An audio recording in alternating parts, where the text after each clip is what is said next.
mag-post din ako kagaya ni Alex. Sana, nagkaroon din ako ng sense of humor ng kagaya ng sa'yo kasi bentang-benta yun sa akin. Bentang-benta yun kay Mama. Kaya nga siguro lahat ng atensyon niya nasa iyo. Are you saying that I'm unfair? No, that's all. It's just very quick. Ay, nagets nila. Sabi na pinagsasasabi nun. Kami na mga kapot. Ano yung sasasabi nung Anyway, let's proceed to our next part of the program. Are we good? Yeah, we're going to have the question and answer for the JQB contestants. For the male candidates. Alrighty, let's call on our candidate number 5. We have... Candidate number 5, we have Mr. Ian Panel. He was born on September 26 and he's from Lubao, Pampanga. He took marketing management at Polytechnic University of the Philippines. And you are a candidate for Juris Doctor. What is Juris Doctor? It's the equivalent of law course in the Philippines. Okay, you can talk to him. Okay, you can get the questions. No, so are you ready for our Q&A part? Ian? Yes. Okay, mukhang bubula. May mga bubulang bibig dito, ha? Teka lang. Okay, so we have a can of numbers for judge number, or yes. It's the question. Okay, so here's your question. Go, Ian. Question is, if we learn from our mistakes, why are we always so afraid to make one? Well, first of all, I would like to greet everyone, especially my colleagues from the Legal and Accounting Department. Hi guys! And to our Japanese friends, konnichiwa guys. Welcome to the Philippines. Well, why are we so afraid to commit mistakes? I think all of us are generally afraid of being labeled as failures, okay? And I think this notion should be a reminder to everyone to treat each and every one of us kindly, okay? And treat everyone with basic kindness and love. Thank you. Thank you so much, Mr. Ian. Thank you, Ian. See you later. Wow, what can you say about his answer? Ang galing. Yeah. Very Juris Doctor. Wala na akong masabi. Yeah. Sinimula naman ni Ian ang bonggang-bongga. Now, let's call on our next candidate, Kaito Oshiro. Mr. Kaiko was born on October 31 from Osaka, Japan. Studied in Kansai Gada University, major in linguistics, and interest working out, playing basketball. How are you? Pretty good.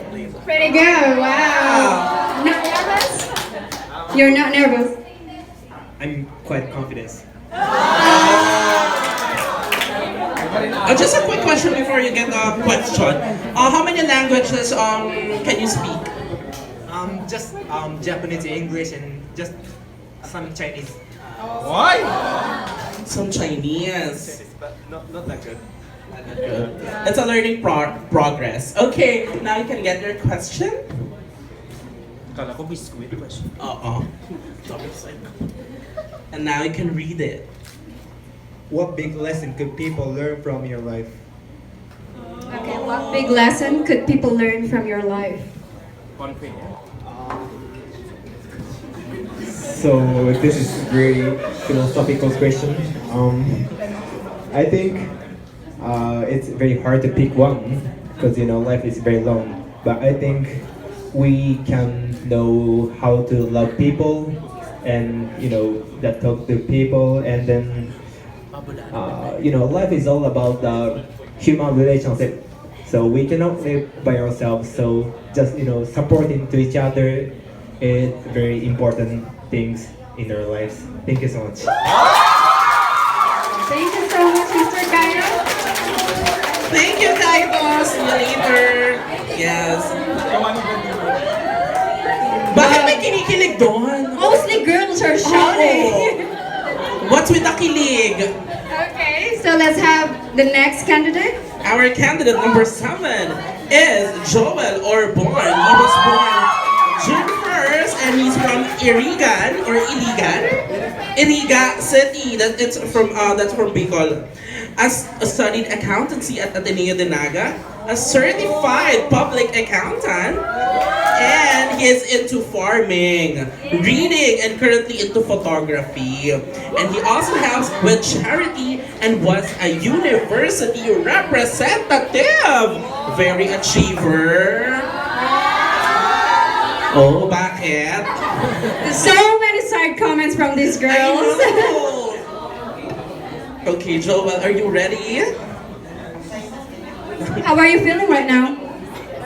I feel nervous. You feel nervous, but you don't look one. So good luck. So choose one question. Question. So you're from the accounting department. Okay.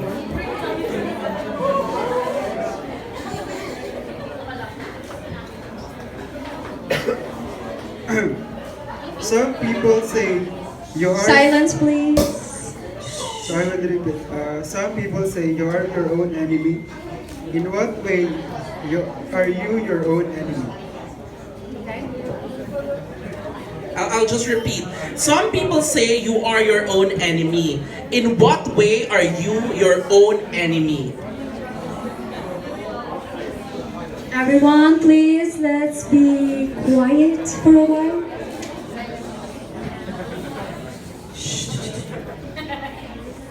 Okay, so I think having the wrong mindset and thinking ahead of time that I will fail in something, new, in something new that I will do that makes me feel that I am my own enemy. So I think I will overcome this by becoming sorry.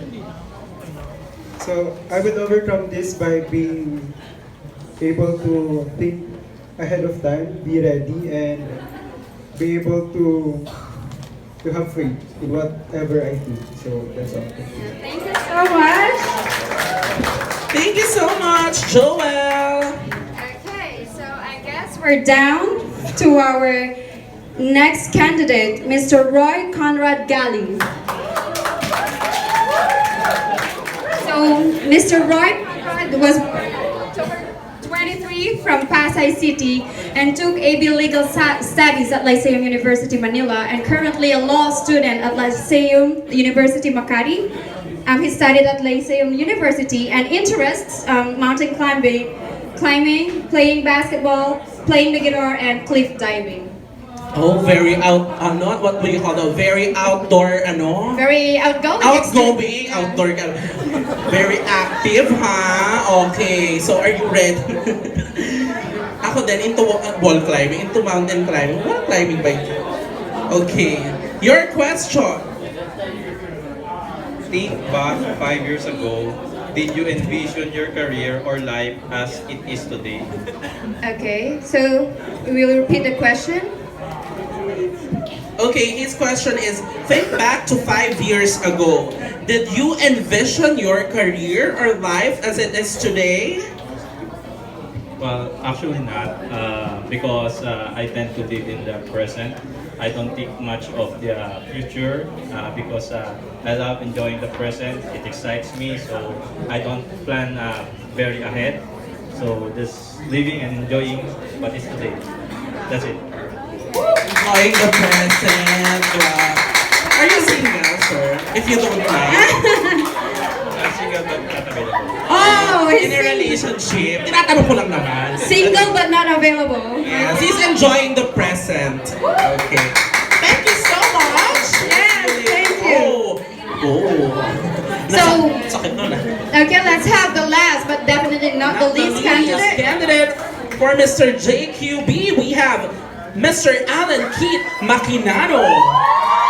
He was born on March 5 from Bourbon, Cebu. He's a Cebuano. Studied BS Accounting Technology at Jose Rizal University and he's into playing basketball, computer games, and cycling. The future CPA used to be a cheerleader for his university's basketball team. Huh? Sample naman daw. Taga-cheer lang daw siya. Woo! Taga-ganon. Okay. Hindi naman pala yung cheerleader. Umasa pa naman ako doon. If you don't mind, parang ang bata mo pa. How old are you? 5 Very young, 20 years old. How old are you? I am 20. Never mind. 28. Okay, so again. So choose a question. Oh, yan o, may chumichir. My question is, what do you wish you didn't know and why? Okay. His question is, what do you wish you didn't know and why? Good evening, everyone. And my question is,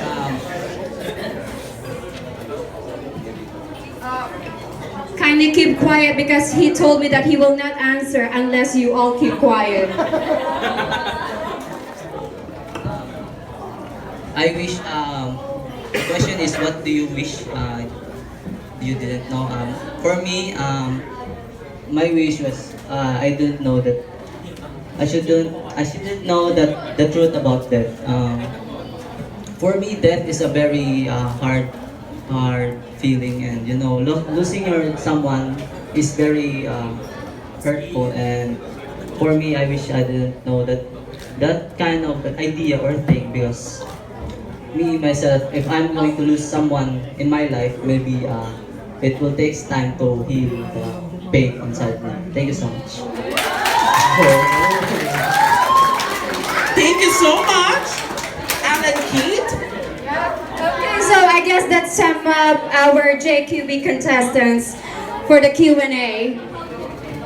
And now our ladies are all ready. So may we call on our candidate number 1 is Miss Leandra Maceda.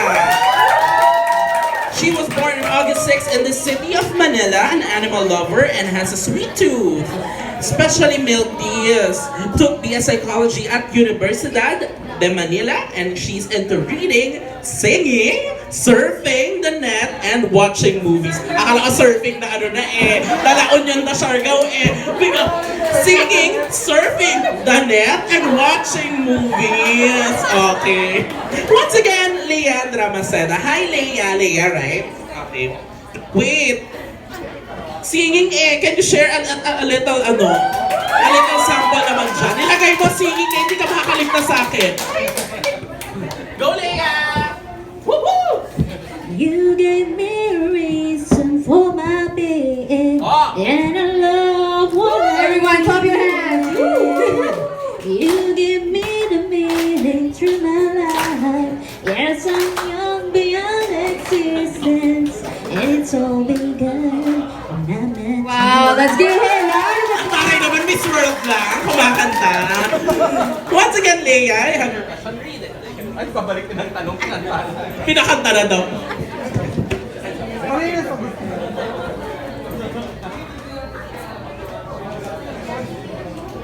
The question is, why do you matter? Why do I matter? Everyone, please keep quiet. Okay, good evening everyone, and I'm pleased to have here. For me, every each of us is matter for everyone. Each of us is an inspiration as well. So for me as a person, I went through a lot of difficulties, and by that I can set me as an example of inspiration to everyone. That for every difficulties or for every problems that you have, you need to stand. You need to stand and you need to face the problem, and do not give any hesitation to fight. So that's all, and I thank you. Thank you so much, Miss Leia. Thank you, Leia. Thank you for singing with us. Okay, so let's have our next candidate, Miss Maria Elaine C. Igdanlino. So, Miss Elaine was born on November 24 from Bacoor, Cavite City. Took Bachelor of Secondary Education major in English at Cavite State University. And her interest, listening to music and learning new languages. Wow, what language do you know? Korean, English, and Tagalog, of course. Wow. Korean talaga, no? Mga ganun na yan. What is good evening in Korean? 안녕하세요. Pinag-isipan! That's very difficult. Yeah, there's no such translation. You have a supporter there, oh. Oh yeah, With yeah. her Go, banner. Elaine. It says, "Go Elaine, go Elaine." And I guess some of your students, of course, are supporting you. Lots of students. Woo, there you go. So Elaine, are you ready?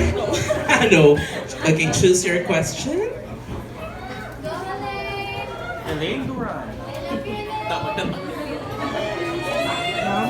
Mahaba. What is the one fear that you know is holding you back and why? It's universe? Okay. So I think the fear that holding me back is losing someone. Yeah, because that's the most, I think, the hatest thing that would happen to my life, to lose someone. So if someone someone loses, so I feel very sad, and I think that's the most devastating event that will happen in my life, and I thank you. Short and sweet. Thank you so much, Miss Elaine. Alright, and for our third candidate for Miss Grandline is Crystalline Gutierrez. A lady in purple. She was born August 22 from Rodriguez, Rizal. A dog lover. She loves going to the beach and an absolute jodogs. She took AB4 in service at New Era University, and she's into singing and watching movies and a fan of Netflix and chill. Ay, char-char lang daw yung singing. Okay. Hi, Crystalline. What's your nickname? Krista. Sashala. Ay, salaba. Okay. I guess a lot of students would shout for Miss Krista. What's further? Oh, Krista. Okay, so her question is that if you will be the one asking me a question, what would it be and why?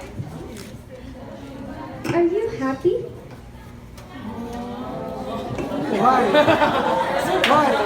Bakit yun ang tanong mo? Why is it your question? Because you look so happy inside. How about you look so happy outside? How about the inside?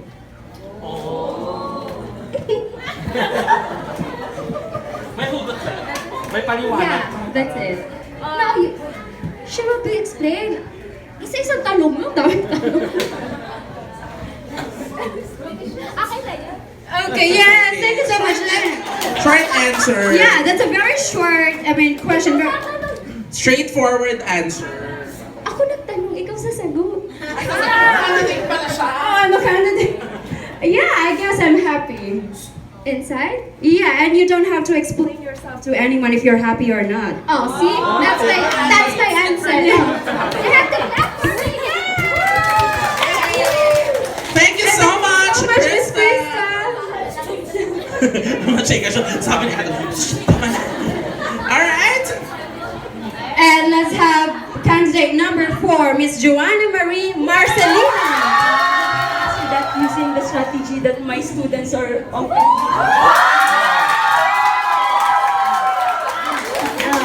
I think for me, I really want to be a great teacher.